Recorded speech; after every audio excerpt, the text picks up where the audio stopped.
Udah banyak banget kita mendengar cerita-cerita yang menyenangkan.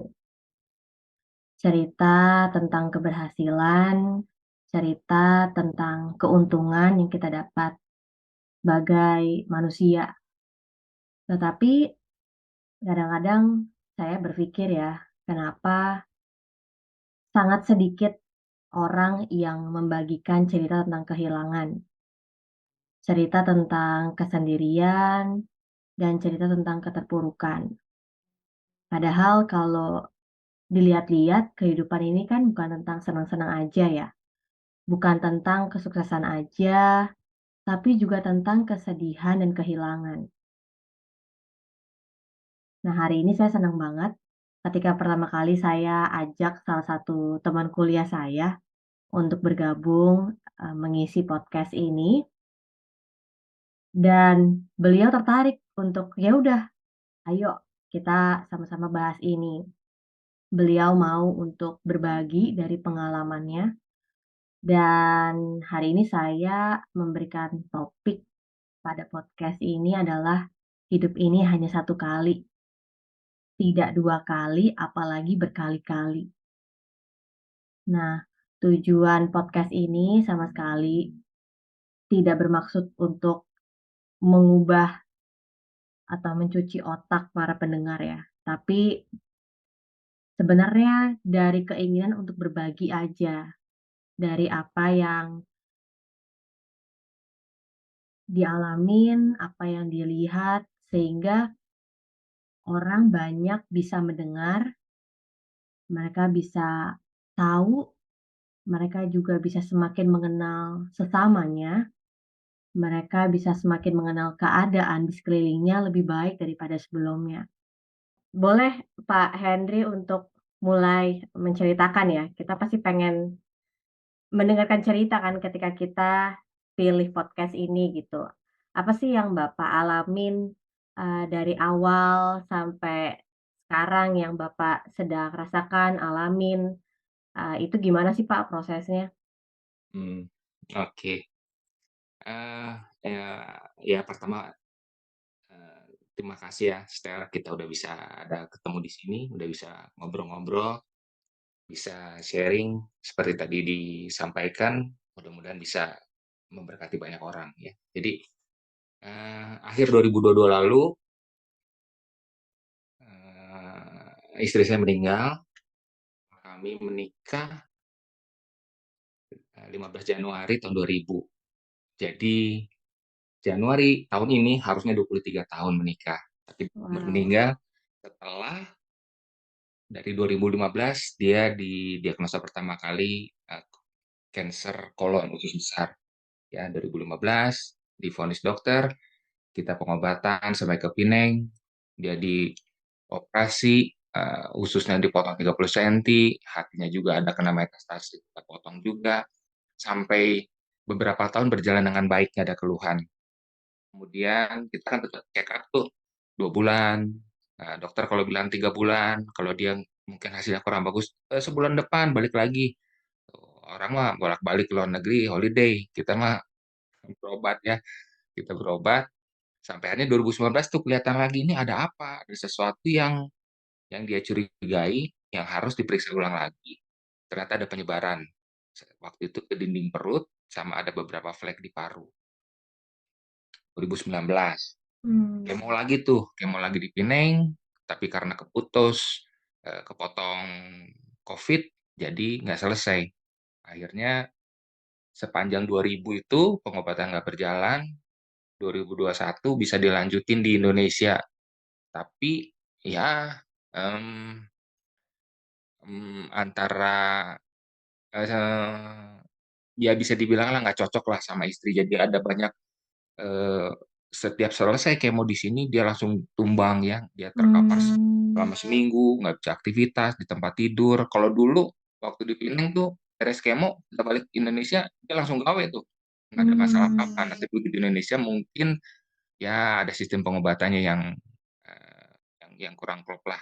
Tapi di situ memang ya, luar biasa sekali terutama mulai dari Covid itu sampai akhirnya akhir 2022 lalu, ya macam-macam pengobatan termasuk ekoterapi, semua kita coba jalanin tapi ya akhirnya memang, eee, harus berpisah juga akhir tahun lalu.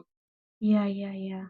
Pak, tapi saya penasaran nih, menemani Ibu gitu ya, dari awal pertama diagnosa sampai akhirnya, Ibu udah bersama dengan Bapak di surga. Karena kan tidak semua orang mau untuk menemani ya, Pak. Mmm, Apalagi dibilangnya udah, apa ya, pasti udah kepikiran, "Aduh, mau nyalahin siapa?" Gitu kan, Pak, intimidasi, "Aduh ini jangan-jangan kutuk," gitu kan, "apa ini mungkin dari awal emang nggak cocok atau gimana?" Gitu loh, Pak. Kan mudah ya gitu untuk kayak pikiran kita terdistraksi, jadinya kayak menyalahkan atau merasa kayak ada yang menyesali gitu, Pak. mhm. Gimana Bapak bisa memilih gitu ya untuk, setiap hari, setiap waktu ada hadir dengan Ibu?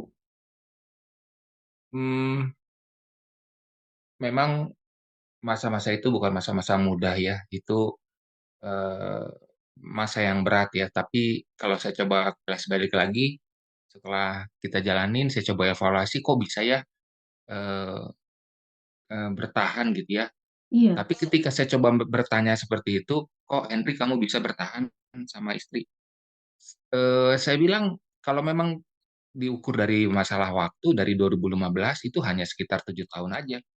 Tapi dari semenjak tahun 2000 kita menikah, justru pertanyaannya lebih tepat ke istri mungkin ya, Julia, kok kamu bisa tahan sih sama Henry yang kayak begitu potongannya, mmm, yang banyak kesalahannya?" Yang saya pikir yang saya pikir Tuhan saya perlu minta apa lagi sama Tuhan ketika seorang Julia yang begitu sabarnya, yang begitu mau terima apa adanya, yang seharusnya udah pada tempatnya dia komplain, yang harusnya dia ini, dia itu, tapi nggak dia lakukan. Memang di hari-hari terakhir, Desember 2022 dia meninggal, November itu, ada banyak hal ya kita ngobrol, saya ngomong, "Yan, kamu ada yang kamu ceritain nggak?" Intinya waktu itu saya mau coba tanya, kan yang saya tahu, yang saya dengar kalau ada orang-orang hari-hari terakhir itu mungkin dapat pendengaran, mungkin dapat penglihatan ya dari bukan dunia real ini. Saya mau coba gali itu, ada sesuatu nggak yang mau dia ngomong.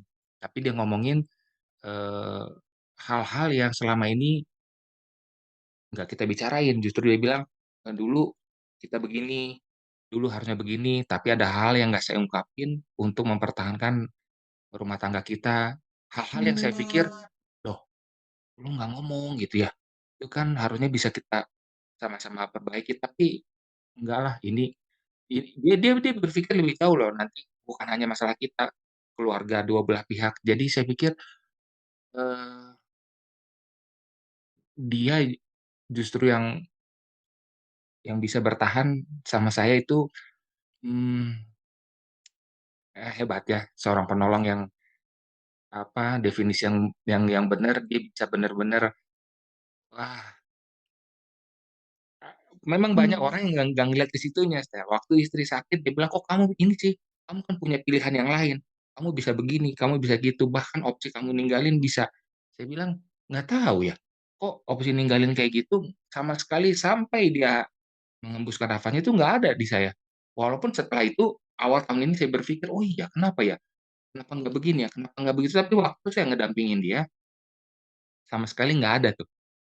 Bukan karena saya mmm. di event ini loh, tapi memang saya bener-bener saya mau ngedampingin dia, saya sayang sama dia, saya memang, eee, apa ya, saya merasa yakin bahwa itu tindakan yang paling tepat yang saya harus lakukan saat itu, dampingi dia sampai memang, maut memisahkan.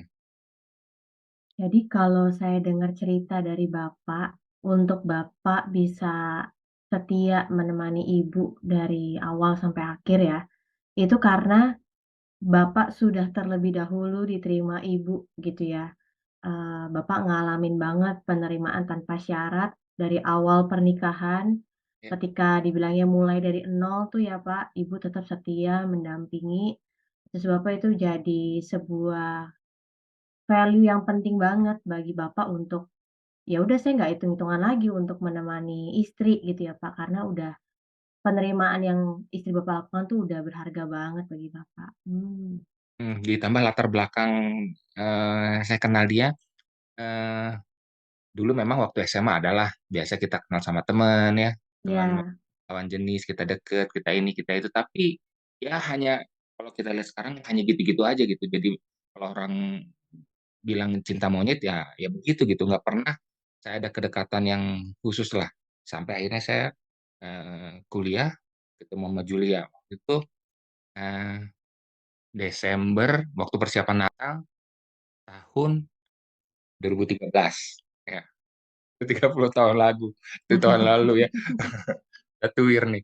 Jadi di situ waktu itu Natalan, kita ada persiapan Natal, saya ngelihat dia. Jadi kita kalau, ada choir yang perempuan di depan, laki-laki di belakang. Wah, itu siapa tuh? Aku baru lihat dia datang, itu siapa? Dia ngelihat gitu ya, terus aku pura-pura nggak ngelihat. Terus kita nyanyi liatin, aku ngeliat lagi, dia ngeliat lagi. Nah, di situ itu yang pertama kali, ada satu blebek-blebek gitu ya iya getarannya, iya iya. saya rasain, ya udah mulai dari situ coba ngobrol, coba deket, dan saya bisa bilang, Julia memang, cinta pertama saya. Itu saya ngelihat, eee, kita ada banyak hal yang saya ngomongin, ada banyak hal yang diceritain, walaupun saat itu sebenarnya ada banyak penolakan juga, terutama dari pihak keluarga dia, karena saya lebih muda 4 tahun dari dia.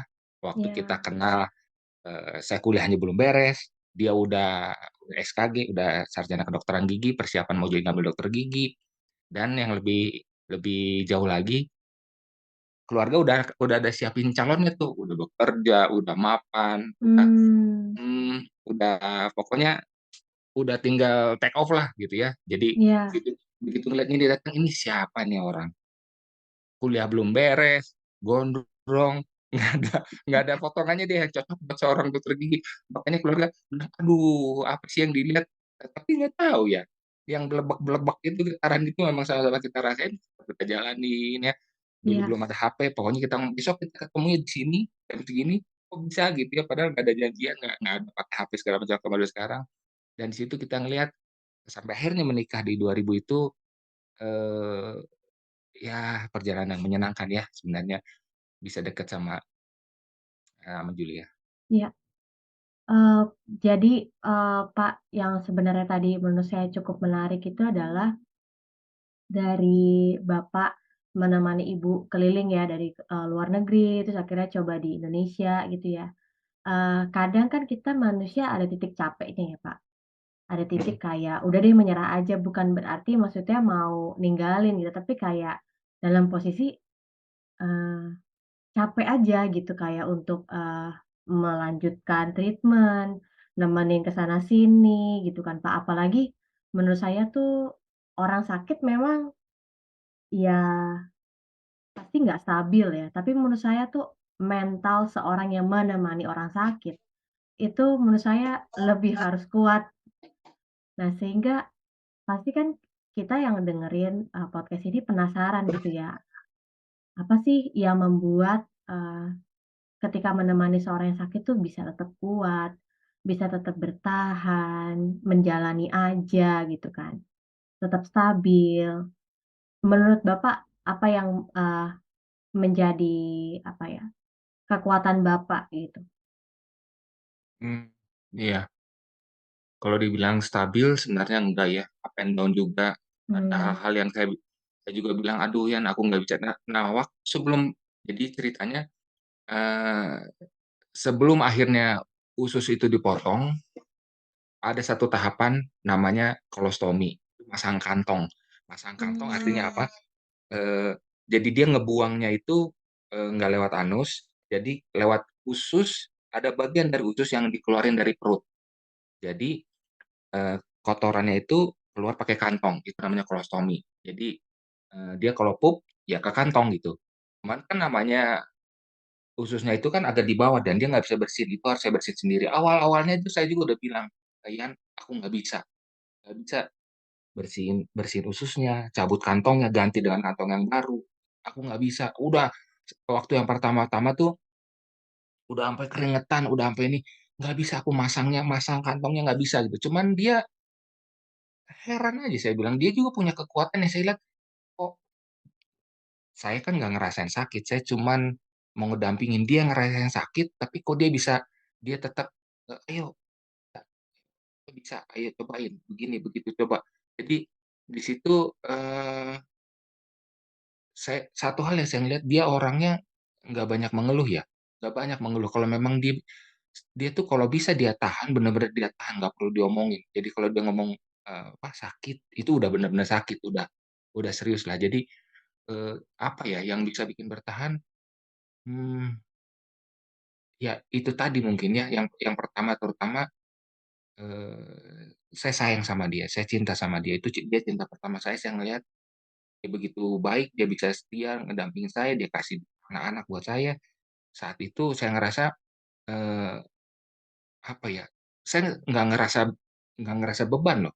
Kan ada terakhir-terakhirnya waktu dia tuh udah sama sekali nggak bisa jalan, ke mana-mana tuh udah harus, saya gendong. Kalau memang jalannya besar tuh bisa kita pakai kursi roda ya, tapi ke mana saya gendong, saya lihat, eee, enggak apa ya, eee, karena kita bersama ya, kecuali kalau dia sampai akhirnya satu titik saya nanya, "Yan, kamu masih kuat nggak?" Itu saya tanya waktu terakhir. Nah, artinya kalau saya Mmm, ngasih kamu semangat terus, tapi kamu ngerasa kamu udah give up, karena ada yang bilang tuh, apa, nggak tahu bener enggaknya, orang yang udah mau meninggal itu sebenarnya udah ada dengar panggilan, tapi karena dia mengeraskan hati, dia mau tetap hidup, dia mau ini, eee, artinya jadi, panggilannya itu nggak dia jawab. Makanya udah lembutkan hati aja. Kalau ada yang bilang, "Kalau Tuhan panggil, jawab aja, 'Tuhan, aku mau pulang.'" Berdasarkan itu, ya nggak tahu bener apa nggak, saya tanya sama dia, "Yan, eee, mau masih kuat nggak? Masih mau nggak sama-sama kita jalanin?" Sampai akhirnya dia nanya, "Aku masih mau, aku masih berjuang, cuman ada satu hal yang aku pertanyakan, kalau aku hidup kayak begini, ini buat apa?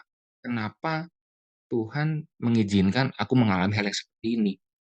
Kan itu waktu itu aku masih ikutin kuliah, seolah-olah ya aku tangkap dia lagi bertanya tuh, eee, "Hei suamiku, you kan belajar nih teologi, mau tanya, maksud Tuhan lewat penderitaan, lewat pengalaman yang aku alamin seperti ini apa?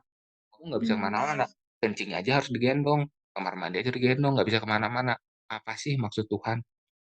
Saat itu aku yang sedang mau ngambil, eee, magister teologi nggak bisa jawab. Wah, apa yang aku pelajari selama ini, nggak ada apa-apanya, nggak bisa jawab pertanyaan yang begitu sederhana. Aku mau bilang, "Oh ini ayat itu." Kayaknya enggak deh. "Ah, ya?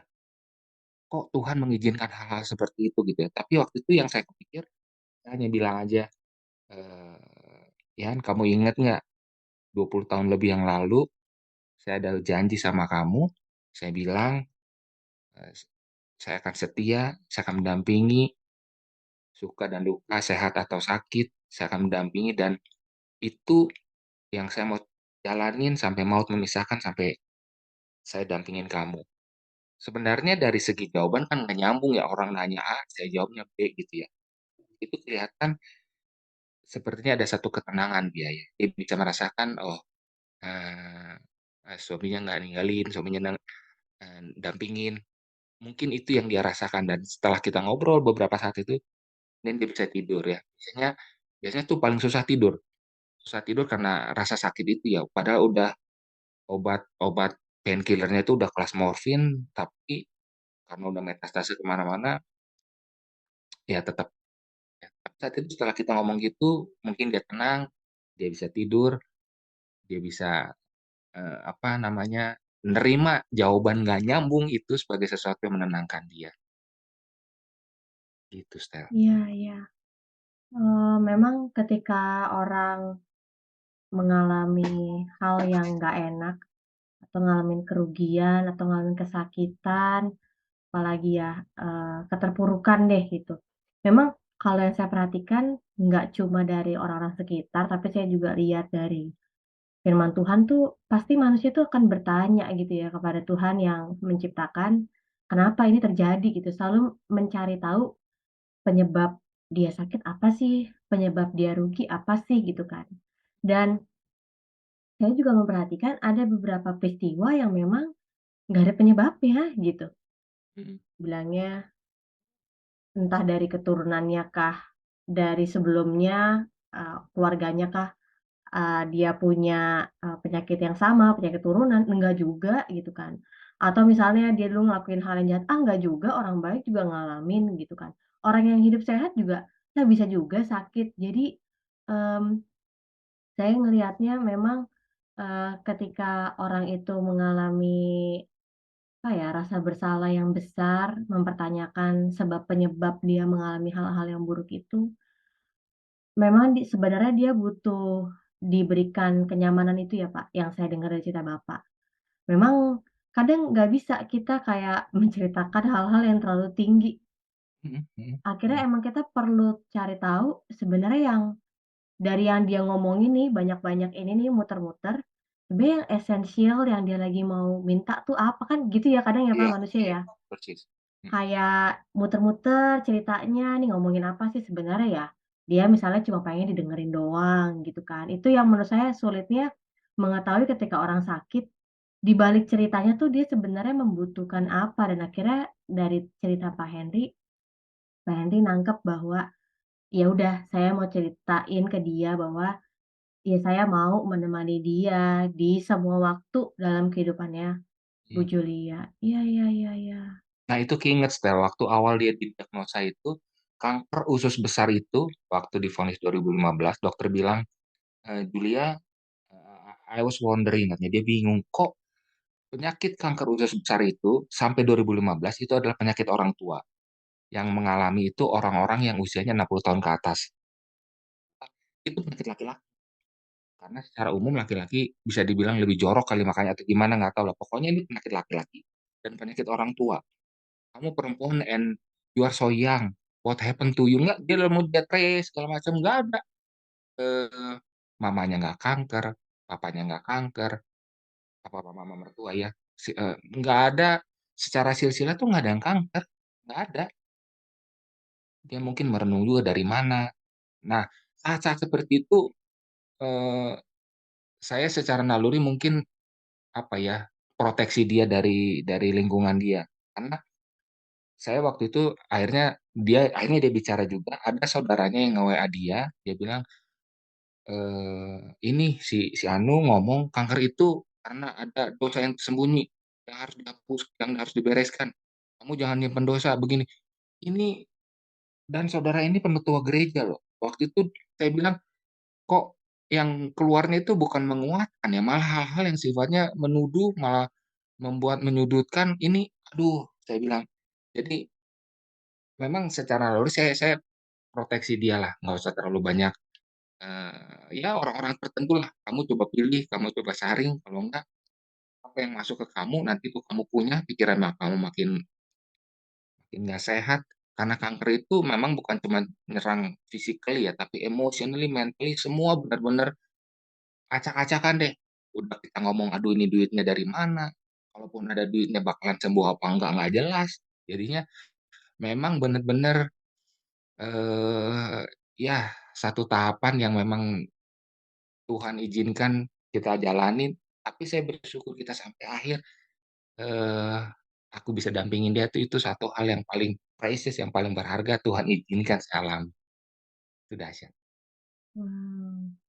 Iya iya iya, setuju sih, Pak, kadang kayak, kita terlalu terburu-buru untuk berbicara, kita tidak memikirkan ternyata perkataan kita itu bisa, berdampak bagi orang itu kita nggak pernah tahu sedalam apa gitu ya, Pak. Ya saya kadang-kadang juga menyayangkan sih, orang-orang yang terlalu terburu-buru gitu ya, mungkin awalnya niatnya bantu, baik gitu ya, Pak, menjadi pengingat, tapi maksud saya Eee, maksud baik dia itu untuk kita, misalnya ya merenung atau mereview gitu ya Pak kehidupan kita, tapi itu ternyata itu tidak jadi bermaksud baik gitu diserap Iya, oleh nggak membantu kita. sama sekali. Mhm. Ya, ya itu juga jadi pengingat ya buat kita bahwa ya kita ketika kita mau bicara, kita harus mikir 2 kali gitu ya, karena ya benar kita dikasih telinga 2 gitu kan, dikasih, mulut 1 yang berarti kita lebih harus berhati-hati untuk berbicara, tapi kita harus lebih cepat untuk mendengar. Dan ya ternyata ketika kita nggak pernah mengenal, apalagi nggak pernah hadir, nggak pernah 24 jam bersama dengan orang yang sakit itu kan kita nggak pernah tahu ya, dia seberapa stresnya, seberapa dia terpuruknya, sedihnya, gitu kan. Dan kata-kata yang kita berikan tuh apa sih, gitu kan. Apakah itu hanya jadi bertujuan untuk kayak menjatuhkan, atau itu justru akan membangkitkan imannya, menghibur dia, ya itu jadi pengingat juga sih buat saya. Iya, iya, iya. Karena kita memang manusia ini ya, Pak, saya juga sadar diri saya, kita memang mudah banget gitu untuk menghakimi orang, apalagi ketika orangnya lagi terpuruk gitu ya, Pak. Kita langsung berpikir, "Oh ini ada salah, oh ini ada kutuk," dan segala macem. Tapi menurut saya di dalam Tuhan, saya masih percaya bahwa segala sesuatu yang bahkan dipandang orang buruk itu bisa jadi kebaikan gitu, Pak, buat kita orang percaya. Makanya, ketika saya pertama kali ajak Pak Henry ini, saya sebenarnya tertarik untuk mendengar, pasti deh ada sesuatu yang berharga yang, Pak Henry lihat, saksikan, yang anak-anak Pak Henry juga saksikan mengenai orang tuanya, yang mau fight terus, yang mau berjuang terus, yang nggak pernah menyerah gitu ya, Pak. Capek bisa, tapi nggak pernah menyerah, yang terus berjalan dengan jalan yang benar juga gitu ya. Bisa aja ya, Pak, jadinya ketika mengalami hal-hal yang nggak enak, nemenin ibu, ya bisa aja kan Pak, pahit sendiri, terus, Mhm, jadi kayak benci sama Tuhan juga gitu ya Pak, mmm, karena merasanya, loh kalau memang Tuhan itu punya mukjizat, kenapa Tuhan nggak adakan hal itu gitu ya Pak. iya, iya. Tapi saya lihatnya, ya memang Pak Henry juga nggak bisa langsung berkata banyak karena maksudnya ini masih waktu yang sangat deket banget itu dengan kepergian ibu. Tapi, saya percaya, pasti deh Bapak ada tuh hal baru yang Bapak dapatkan setelah kepergian, ibu gitu. Boleh nggak Bapak ceritain? Mmm, banyak ya, ada banyak hal baru, ada banyak hal eee, yang yang sebelumnya nggak pernah saya alami, "Oh oh kok begini ya? Oh ternyata begini ya." Nah, tapi sebelum sebelum kita masuk situ ada tadi secara singgung sedikit tentang anak-anak. Ini anak-anak juga saya ngelihat, eee, Tuhan bukan cuma ngebentuk kami berdua hubungan suami istri, tapi anak-anak juga saya ngelihat Tuhan bentuk, ya. 2015 itu terutama anak saya yang kecil yang perempuan, dia 2006 lahir berarti umurnya masih 9 tahun belum lulus SD, itu di situ dia sebenarnya dia nggak pernah jauh dari saya, yang perempuan, dekat sama saya, dia waktu saya di Pineng itu, waktu operasi itu mungkin kita 3 mingguan ya, di situ dia nelpon terus, ya.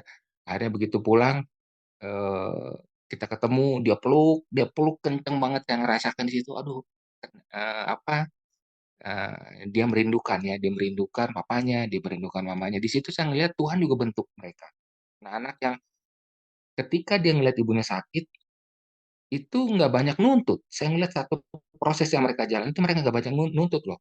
Bahkan ada beberapa hal yang yang saya ketahuin dari pamannya. Adik-adik saya ngomong nih, ini, Christo begini, Selin begini, ada keperluan-keperluan yang nggak dia ngomongin. Jadi dia ngerti, kalaupun ada sedikit uang, "Bang, ini buat mama ya, pengobatan, buat ini, buat itu."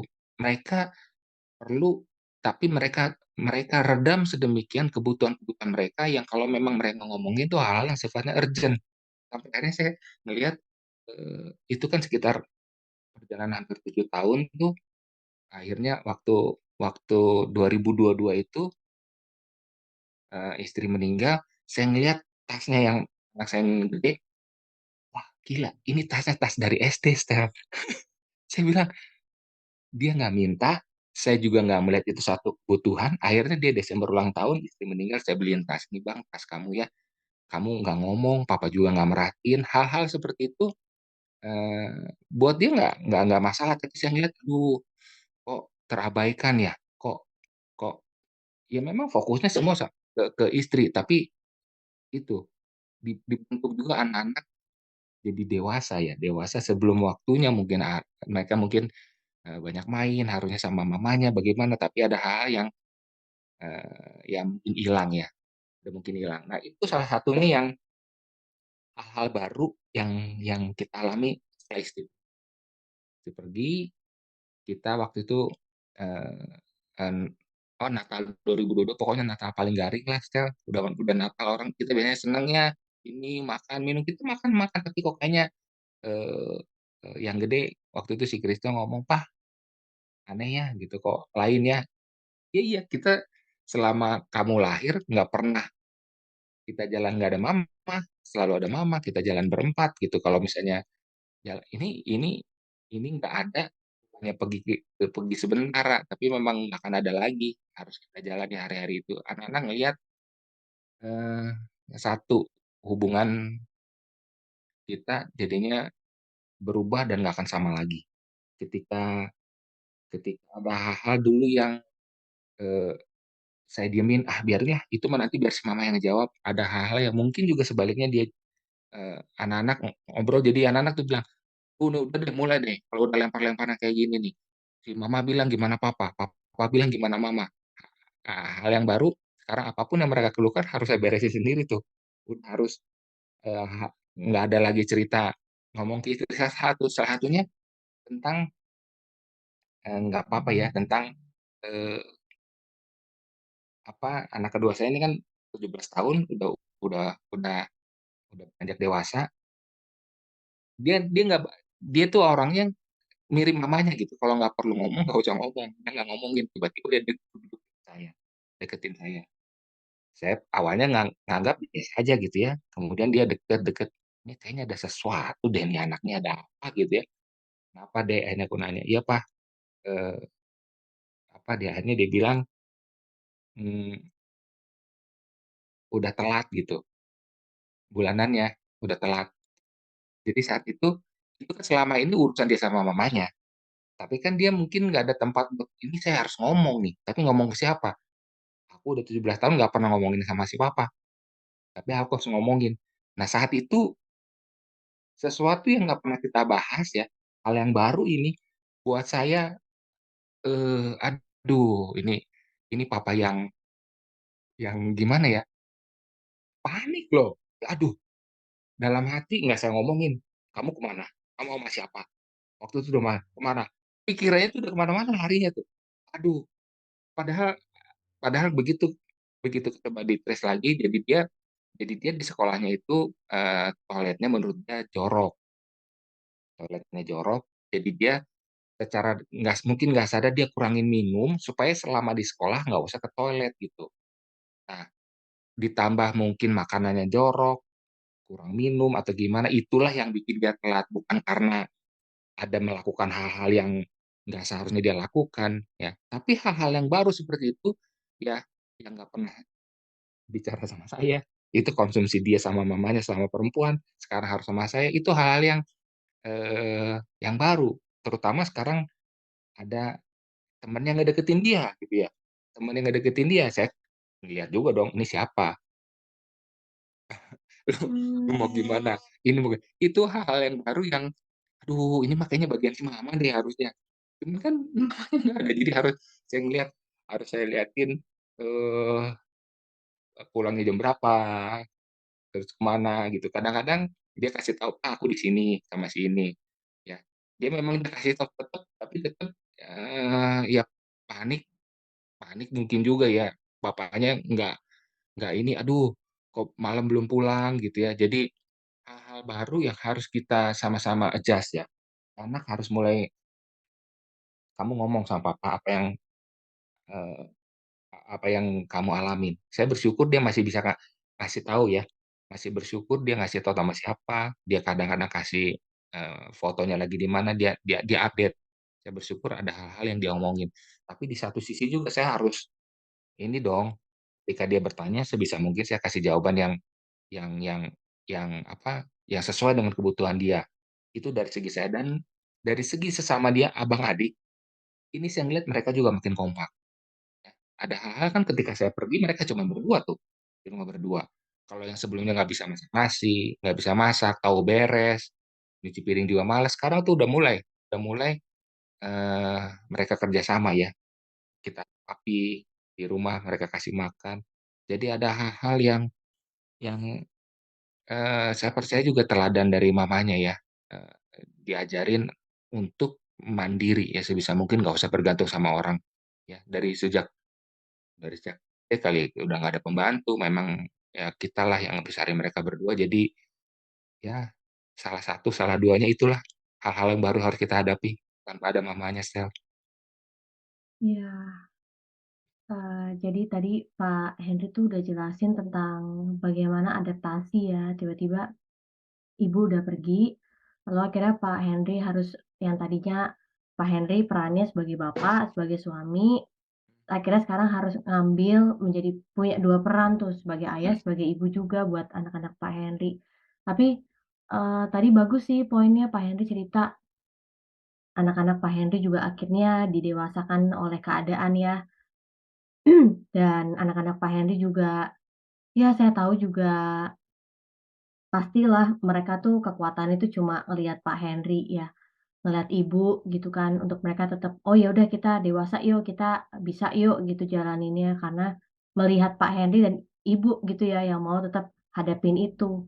Dan itu pasti jadi inspirasi banget buat mereka, bahwa ya ternyata, hidup tuh ada gitu fase untuk terus berjuang, ada fase capek, ada fase untuk, eee, tetap, eee, mau untuk bertahan meskipun, eee iya, lagi sulit banget ya tadi Pak Hendy cerita, bahkan tas aja lupa gitu kan, nggak tahu itu kapan dibeliinnya, ya itu kan semuanya anak-anak tuh juga pasti sulit juga untuk berkomunikasi. Tapi, yang saya perhatikan tuh juga komunikasi itu ya Pak, yang mungkin karena papa saya juga sebenarnya tipe yang cukup kaku gitu dan nggak terlalu apa ya, terbuka, nggak terlalu bawel dan nggak terlalu terbuka juga.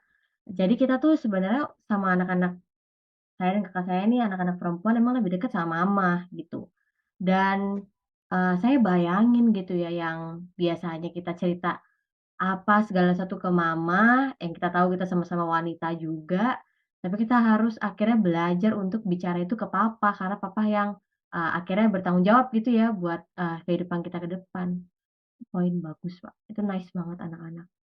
Iya, bahkan ada satu malam waktu itu, eee, kita doa ya, saya bilang mereka di kamar masing-masing saya panggil, "Bang, Dek, ayo doa yuk sama mama." Doa satu malam, 2 malam, sampai akhirnya satu malam selesai doa, mereka mau balik lagi ke kamar, mamanya bilang, "Jangan balik dulu, mama ada mau ngomong, boleh nggak?" "Oh, iya iya, kenapa Mah?" Kata anak-anak ya. Terus, sambil nahan nangis waktu itu istri dia bilang, eee,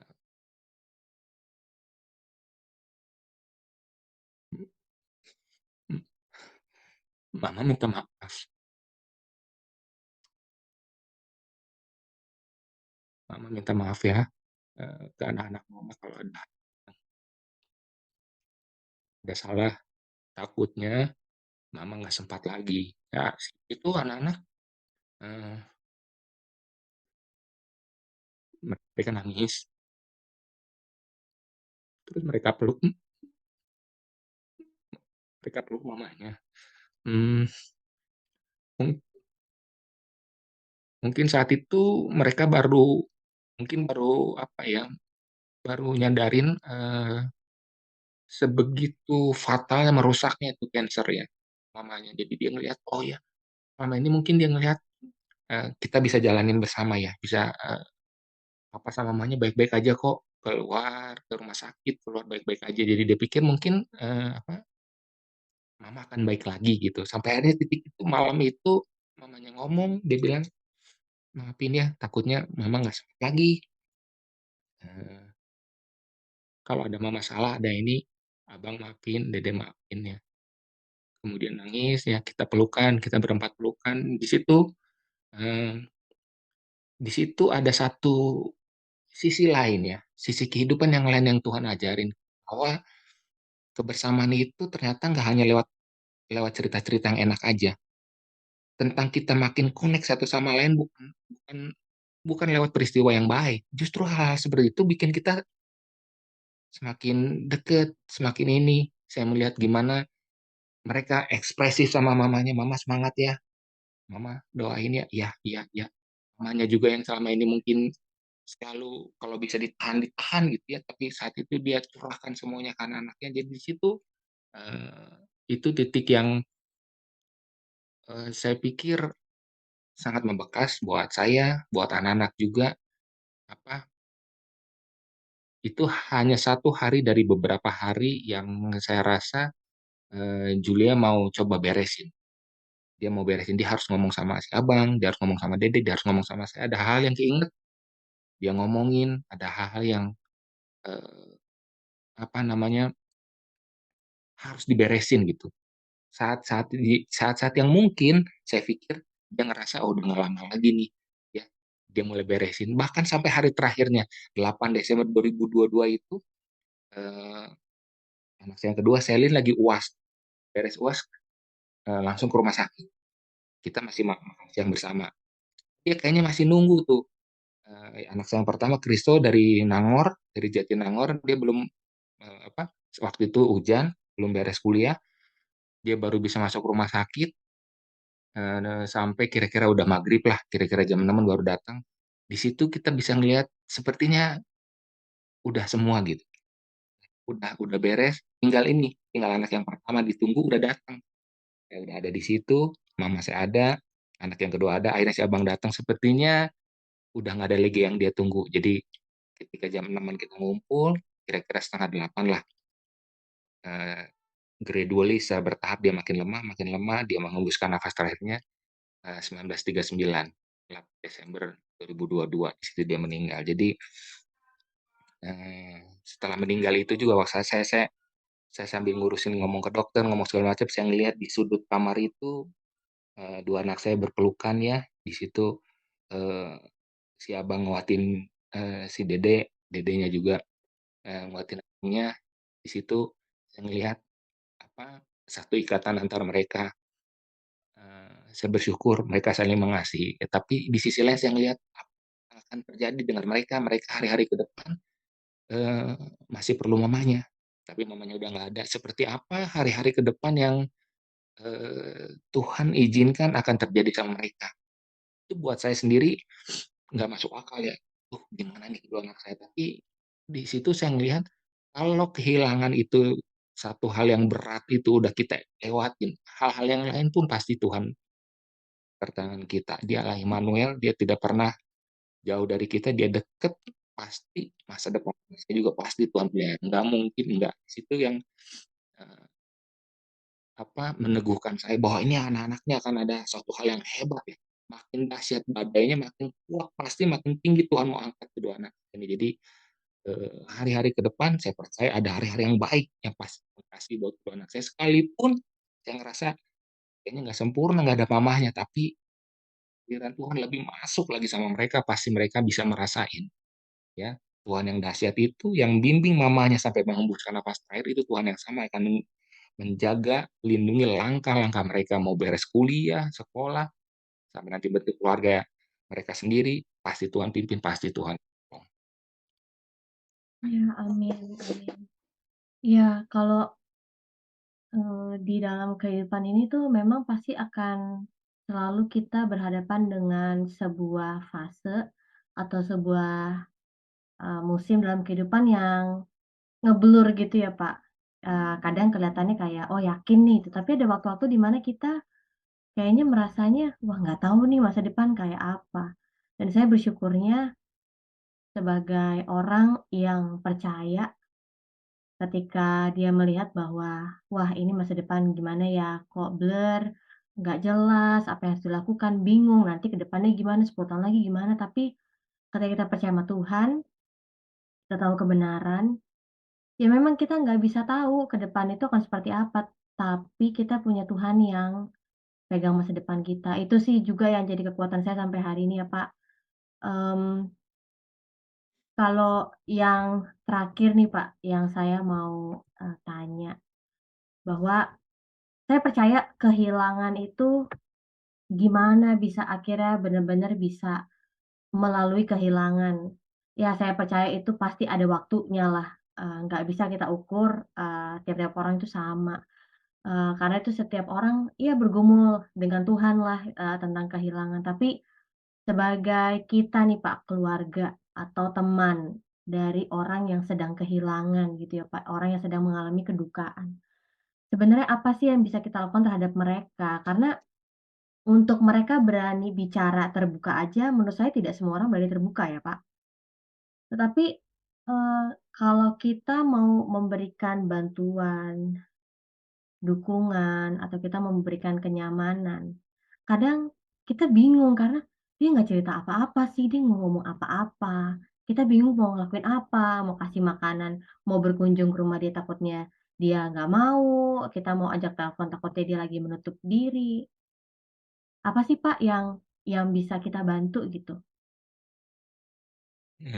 Iya, mmm, kalau yang saya alami kemarin itu, saya bersyukur ada saudara ya, ada teman-teman yang tetap, datang, tetap, eee, apa, bawa makanan, hanya sekedar berkunjung, dan mereka bisa ngerti kalau waktu mereka datang itu tidak selalu, eee, istri welcome.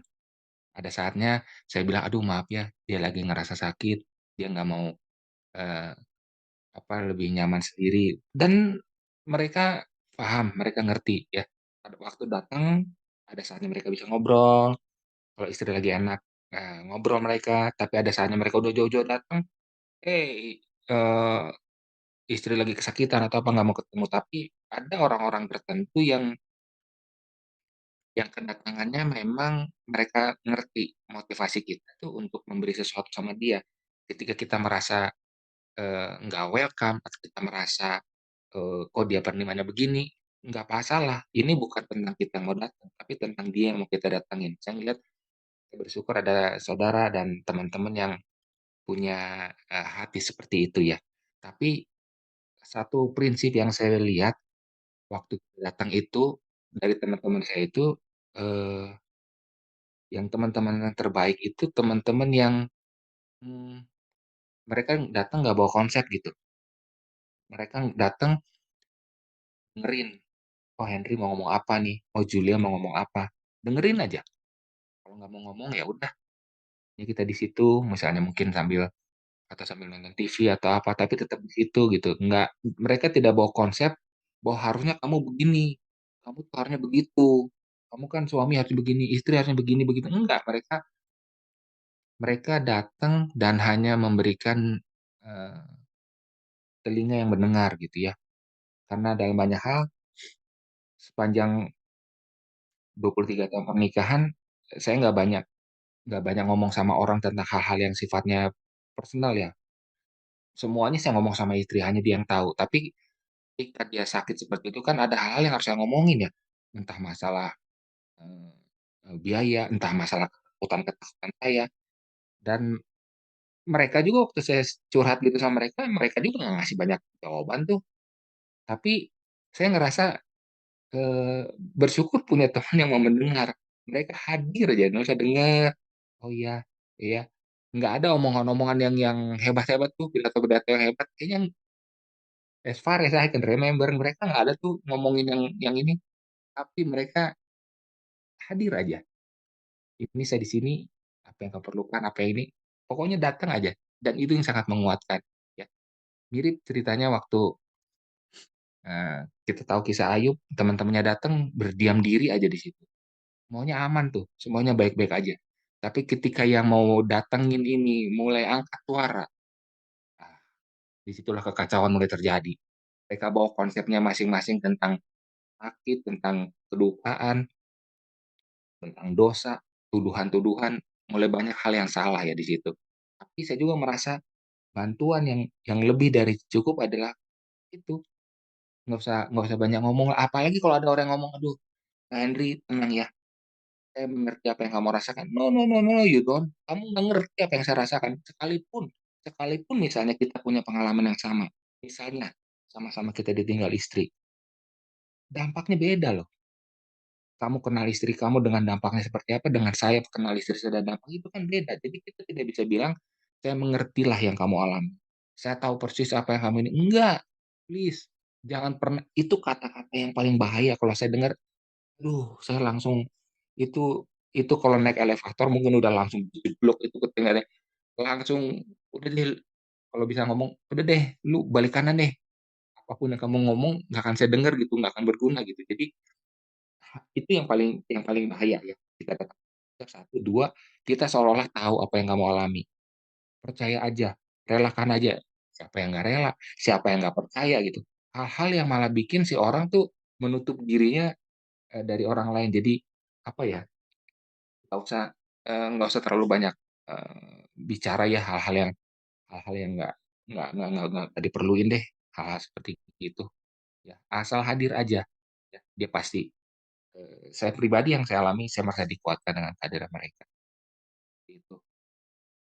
Iya, saya, melihat sebenarnya jadi yang diharapkan tuh sebenarnya lebih kepada untuk kehadiran dan penerimaan ya dari orang-orang yang berkunjung gitu ya, Pak, orang-orang yang menemani ya. Dari tadi Pak Henry cerita tentang, bagaimana respon orang yang beragam gitu ya datang untuk, jenguk, untuk, menghibur, itu kan beragam juga. Tapi, ada satu hal yang sama yang saya sempat alamin, dan saya setuju sama poin itu, tahun lalu saya sempat ngalamin krisis dan saya setuju bahwa yang kita butuhkan sebagai orang-orang yang lagi ngalamin krisis itu adalah kesetiaan atau hadirnya orang itu, gitu. Karena kita tuh kadang Yes, yes. udah tahu yang bener yang salah udah tahu, tapi kita mengeluarkan emosi kita, cerita kita, unek-unek kita. Mmm, ya kalau saya sih menganggap ya Pak, diri saya misalnya, saya udah tahu mana benar, mana salah gitu. Saya udah tahu apa yang harus saya lakukan. Saya udah tahu sebagai manusia saya punya tanggung jawab ini segala macam. Saya tahu, tapi memang saya lagi capek aja gitu untuk melakukan itu semuanya gitu. Dan memang akhirnya saya sadar bahwa memang gak ada sih yang bisa ngalahin kesetiaannya Tuhan ya, Pak. Ketika Mhm kita mau doa apapun, kita mau cerita apapun, Tuhan tuh nggak pernah yang kayak, "Aduh kamu cerita itu lagi." Tapi mhm Dia mau hadir gitu dengerin dia dan saya ngalamin banget waktu itu saya lihat, Tuhan tuh setia ya nungguin saya, untuk saya tanda kutip "waras lagi" gitu, untuk saya tanda kutip "kuat lagi." Dia tungguin saya nggak buru-buru untuk, "Cepetan dong sembuhnya, cepetan dong warasnya," gitu ya, Pak. Tapi saya lihat, Tuhan kalau kemarin saya nggak alamin itu, saya kayaknya nggak bakal kenal Tuhan seperti itu gitu. Saya nggak bakal kenal Tuhan, ternyata Tuhan tuh sedalam ini ya pribadinya menyentuh hati kita. Ya ya ya, yang Pak Henry tadi katakan tuh, itu bagus banget sih untuk kita semua yang dengerin, bahwa dari, orang yang sedang ngalamin kesulitan, ngalamin kedukaan, emang benar, mereka tuh nggak butuh setiap saran atau kritik dari kita karena menurut saya mereka udah pinter, mereka udah tahu. Tapi ternyata jiwa mereka itu yang bergumul, hati mereka, emosi mereka yang bergumul, yang hanya mau untuk dikeluarin aja gitu, dilepaskan aja. Mungkin kita sebagai orang yang melihat ya, kita kaget gitu, "Ih kok sedih mulu?" Gitu, "Ih kok marah terus?" Gitu kan. Cara orang mengeluarkan emosinya, iya, eee, stresnya itu kan beda-beda ya, tapi ketahuilah bahwa yang mereka alamin tuh jauh lebih sulit gitu, yang mereka alamin itu jauh lebih berat gitu ya daripada yang kita lihat. Jadi ternyata kehadiran kita itu penting. Ternyata untuk kita mau mendengar perkataan mereka, kesulitan mereka, itu ternyata penting banget bagi mereka dan tadi poinnya Bapak juga bagus bahwa ketika kita berkunjung, utamain keadaan dari orang yang kita kunjungin gitu. Untuk kebaikan orang yang kita kunjungin. Karena seringkali kan kita mau berkunjung, kita mau menghibur, tapi sebenarnya masih senternya di kita gitu kan. Kayaknya kita, harus lakuin ini, kita harus ini, kita mau ini, apa segala macam, tapi kita lupa bahwa yang terutama tuh adalah orang yang mau kita kunjungin, dia mau atau enggak. Jadi kalau misalnya ditolak atau misalnya, nggak bisa ketemuan, ya udah, emang kita perlu, kasih mereka waktu gitu untuk mereka, bisa siap lagi ketemu orang. Karena nggak mudah loh ketika orang orang ngalamin krisis untuk ketemu sama orang lagi, untuk bicara sama orang lagi ya, di luar dari keluarga. Bahkan sama keluarga aja kadang sulit ya, Pak. Mhm mhm Jadi, mhm. eee, tunggu mereka sampai mereka bisa dibilangnya menyusun kembali kata-kata mereka. Mereka bisa ada waktu untuk menguatkan diri lagi, untuk mereka akhirnya bisa, eee, ya terbuka sama kita untuk ngobrol. Nah, Mhm. jadi hari ini tuh sebenarnya pasti banyak banget ya yang kita dengerin. Kalau misalnya kita dikasih waktu 10 jam, wah mungkin pasti lebih banyak lagi hal yang kita dengerin ya dari Tapi kalau boleh saya ada dikit nambahin lagi nih, waktu kita datang berkunjung ke orang itu ya, saya ngelihatnya gini nih, ada teman-teman datang waktu istri, sakit ya, sakit sampai waktu di rumah sakit, teman-teman datang, saudara-saudara datang, kunjungan. Mereka, eee, pasti niatnya motivasinya untuk menghibur, menguatkan ya, mereka terus. Tapi setelah istri meninggal, setelah, sama-sama di pemakaman, mereka kan kembali ke kehidupannya masing-masing. Mereka berpikir ini yang saya tangkap ya, mereka berpikir mereka pulang, kenapa mereka pulang? Karena udah selesai. Tidak ada lagi yang perlu dihibur, tidak ada lagi perlu dikuatkan, udah, mari kita melanjutkan kehidupan kita masing-masing. Menurut mereka sudah selesai, berarti yang ditinggalkan, ini baru mulai. Bagi saya suaminya, bagi anak-anak, ini baru dimulai. Dan ketika kita kembali ke rumah, tidak ada satu orang yang biasanya selalu ada, yang biasanya kita berempat sekarang bertiga. How awkward it is ya, betapa itu kita ngelihat, kok apa ya, kok nggak enak ya, kok tanggung ya. Ketika yang berkunjung itu selesai, mereka pikir udah selesai, kita tuh baru mulai perjuangannya. Kita sendirian, di kamar yang biasanya berdua, saya ngelihat baju dia, saya ngelihat hal-hal yang biasa dia lakukan, tiba-tiba nggak ada lagi. Semuanya, hilang. Nah, jadi, eee, sebisa mungkin ya, kalau kita ada teman yang kehilangan gitu, begitu kehilangan gitu, ya minimal WA atau apa, jangan langsung putus begitu aja seolah-olah, "Nih tugas gue udah selesai." Kalau memang masih ada, sesuatu katakanlah ikatan, ya minimal WA kalau bisa datang atau apa, tetap kesendirian hari-hari awal kesendirian itu hari-hari yang berat buat saya ya. Itu apapun yang dilakukan nyambungnya ke situ, denger lagu lagu apa juga kok nyambungnya ke situ gitu ya. Makanan nyambungnya selalu ke istri gitu ya. Hal-hal yang selalu larinya ke situ. Setelah sebutin ada marahnya, ada sedihnya, ada kecewanya, ada ini, itu campur aduk tuh, campur aduk. Dan itu harusnya saat-saat yang ini tuh Natal, tapi kita jalaninnya, ya ilah nih Natal apaan kayak begini gitu ya. Jadi, mmm, ya memang komunikasi kita jaga sama teman, kita ngelihat empati, di situ kita bisa belajar banyak, kita bisa ngelihat apa yang jadi kebutuhan orang, kebutuhan teman kita, ada banyak yang bisa kita pelajari dari grief, ya. Dari kehilangan itu ya, saya juga ngelihat dari grief itu kemudian sekarang masuk ya masa, eee, apa namanya, ketika mulai membuka diri, kenal lagi sama orang-orang, ada orang yang baru kenalan, membuka diri, ada orang yang udah lama kenal tiba-tiba eee, datang dengan apa ya, udah kenal lama tapi sekarang seperti bawa agenda yang baru gitu. "Oh, Henry udah sendiri nih, sekarang begini, begitu begini, begitu." Itu kan harus saya tanggapin ya, itu harus saya sikapin ya. Seperti apa saya menyikapi mereka. Bahkan ada yang secara ekstrim, orang-orang yang menawarkan, eee, apa, hubungan tanpa ikatan. Saya bilang ini ngeri banget loh. Itu di situ saya perlunya teman, saudara, brother keeper yang ngejagain ya. Jangan sampai eh wah istilahnya Stel, kalau kita mau melakukan kalau dulu waktu sakit nggak ada jalan yang nggak ada jalan yang maksudnya kita sepertinya ngelihat nggak ada jalan gitu. Mau mau berobat kok nggak ada uang gitu ya.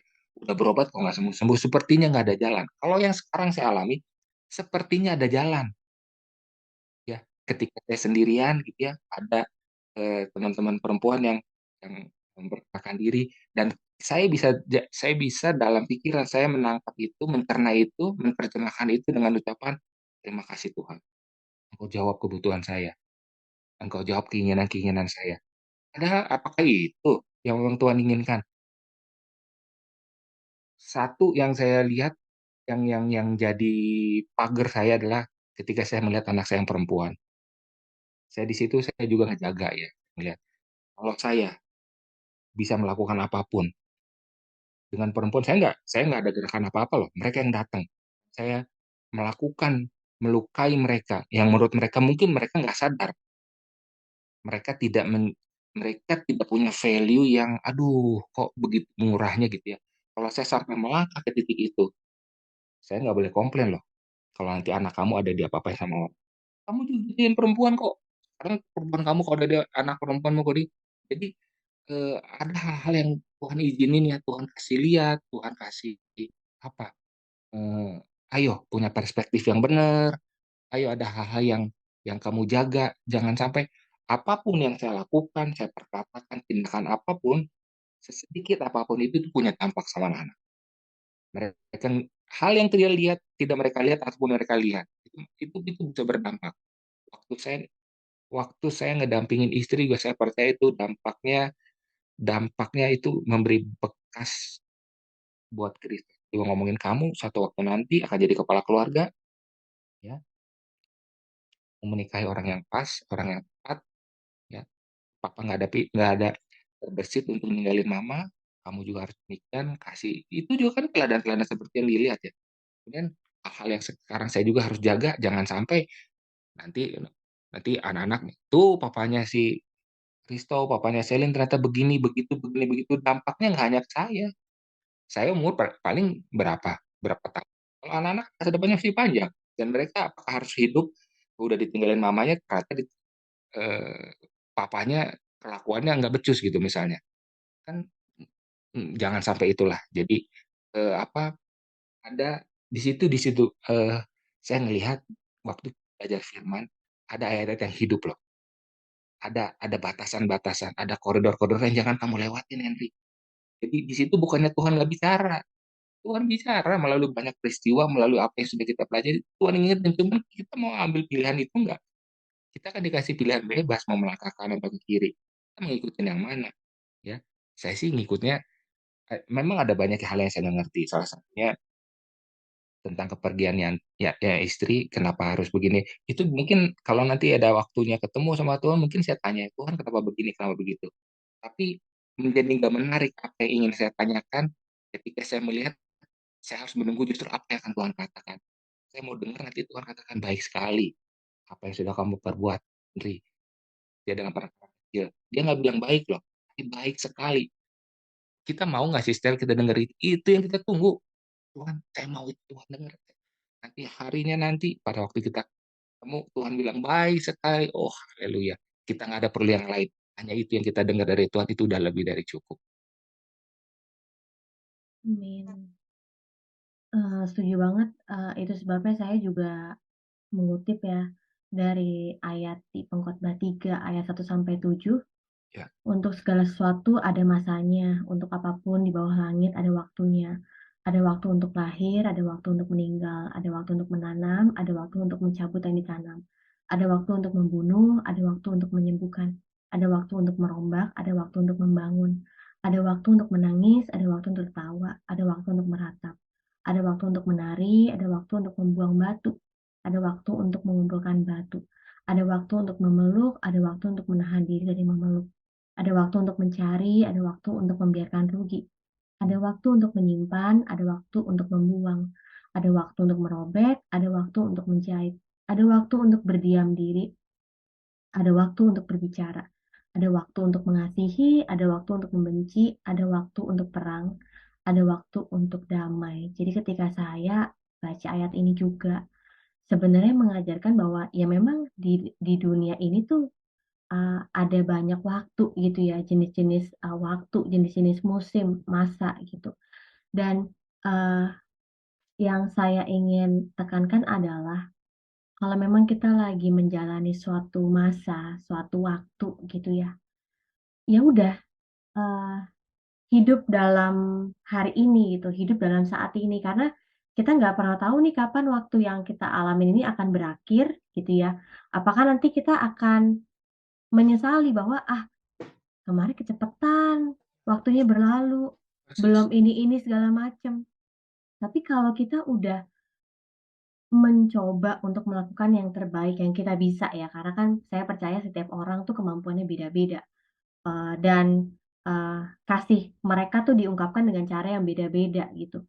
Tapi saya percayanya bahwa kalau kita sudah melakukan yang terbaik yang kita bisa, pasti ketika kita udah melalui masa itu gitu ya, kita udah menyelesaikan masa itu, yang kita rasa tuh nggak ada penyesalan gitu. Jadi Ya, dari cerita Pak Henry adalah Pak Henry udah ngelakuin terbaik semua yang dia bisa, meskipun nggak selalu bisa sehat, nggak selalu bisa kuat, tapi yang penting lakuin aja semampu kita yang bisa untuk kita menghadapi suatu masa itu, dan kelak ketika kita udah melaluinya, kita bangga karena kita udah bisa ngelakuin yang terbaik. Makanya tadi Pak Henry bilang, pengen banget suatu hari Tuhan tuh bilang bahwa Pak Henry udah melakukan bagian yang terbaik dari yang Pak Henry bisa untuk keluarganya, untuk anak-anaknya, untuk istrinya. Saya percaya juga sih, mmm, pasti akan ada banyak pertanyaan, akan ada banyak kebingungan yang sekarang Pak Henry lagi alamin, apalagi masa adaptasi ini ya, ketika justru sudah selesai prosesi kedukaan, saat itulah sebenarnya baru kedukaan sesungguhnya itu terjadi gitu. Tapi saya percaya pasti suatu saat kelak mungkin tidak 100% mengerti, tapi pelan-pelan akhirnya semua yang Bapak pertanyakan, yang Bapak bingungkan, yang Bapak doakan, itu memang hanya Tuhan yang akhirnya bisa membukakan itu. Hanya Tuhan yang bisa memenuhi segala yang kita pengen tahu, yang kita lagi bingungin, yang kita pertanyakan dalam hidup. Karena kalau mau nanya sama orang lain belum tentu punya pengalaman yang sama ya, Pak. mhm. Belum tentu punya sikap yang sama juga. Tapi Pak Henry share ke kita bahwa pada akhirnya ketika udah punya kebebasan, justru lebih berhati-hati, apalagi kalau udah tahu kebenaran. Karena ternyata kebebasan yang kita miliki ini sebenarnya kebebasan untuk kita lebih lagi mengasihi Tuhan, kebebasan kita untuk lebih lagi menyatakan kita sebagai anak Tuhan gitu. Kalau mau misalnya menunjukkan stresnya, marahnya, putus asanya, ya bisa aja ya Pak seperti orang luar sana gitu yang akhirnya meluapkan pakai cara-cara yang salah, cara-cara yang nggak benar. Tapi balik lagi ketika tahu kebenaran, itu jadi sebuah pagar, Mmm, itu jadi sebuah pengingat. Makanya ternyata penting banget untuk kita tuh tahu firman itu.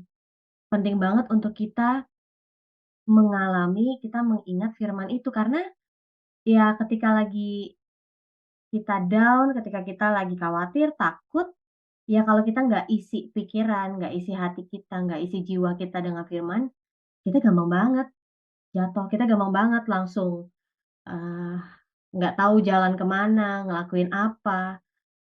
Karena yang saya, sadari, yang saya alami juga, ketika kita lagi down, itu emang nggak nggak bisa kita untuk kayak berpikir jernih gitu. Makanya penting banget firman Tuhan, yang akhirnya kita renungin, yang itu akhirnya jadi pagar buat kita, yang jadinya jadi tembok untuk kita, untuk mengingatkan kita, "Ini loh yang benar, ini loh yang Tuhan mau, ini loh yang Tuhan kehendaki." Jadi, kalau kita udah tahu bahwa di bawah langit ini semuanya ada masanya, ada waktunya, Ada kelahiran, ada kematian, ada kedatangan, ada kepergian, ada kesenangan, ada kesedihan. Tapi ternyata meskipun kita udah tahu itu secara teori, tapi kita nggak pernah siap kehilangan orang yang kita sayangin.